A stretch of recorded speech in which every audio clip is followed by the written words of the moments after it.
ఆయన దేవుణ్ణి దర్శించుకోవచ్చు. దేవుడి మీద నమ్మకం ఉందా లేదా అనేది ఇంపార్టెంట్. నమ్మకం ఉందని డిక్లరేషన్ నాకు కాదు, సాంప్రదాయ ప్రకారం ఎండోమెంట్కి ఇమ్మంటున్నాం, ట్రస్టీకి ఇమ్మంటున్నాం. ట్రస్టీకి ఇవ్వడం నీకు బాధ్యత లేదా?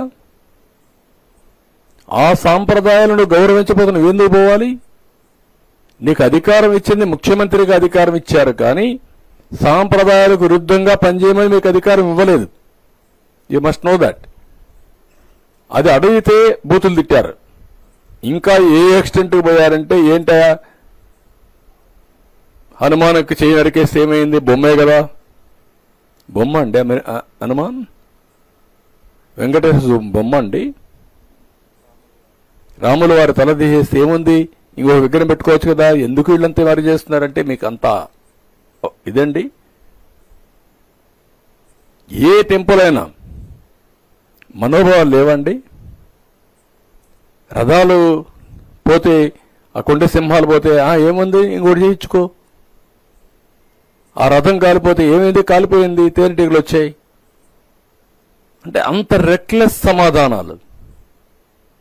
ఈ పోర్టులో అగ్ని ప్రమాదం జరిగితే జరిగింది, ఏం జరగదా? ఇవి నిర్లక్ష్యంగా ప్రవర్తించిన తీరు ఈరోజు సెంటిమెంట్స్ని దెబ్బతీసే పరిస్థితి వచ్చింది. సెంటిమెంట్సే కాదు, అందరి మనోభావాలు బాగా దెబ్బతినే పరిస్థితికి వచ్చింది. That is where we are today.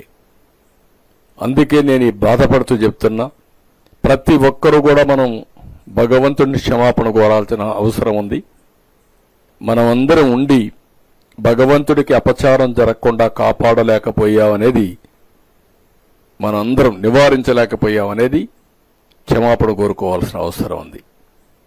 ఇంకా భగవంతుడే చూసుకుంటాడు, అది వేరే విషయం. కానీ మనందరి బాధ్యత, ప్రతి ఒక్కరూ ఎవరైనా సరే ఆయన పైన నమ్మకం ఉండే ప్రతి ఒక్క వ్యక్తి క్షమాపణ కోరుకోవాల్సిన. ఇంకా ఇలాంటి వాళ్ళు ఉండి ఎదురుదాడి చేసే వాళ్ళు ఉన్నారంటే ఇంకా భగవంతుడే దానికి సాక్షి. నేను వెరీ క్లియర్ అన్నట్టు. ఏ మతమైనా సరే, ఎవరైనా సరే, దాని తప్పులేదు.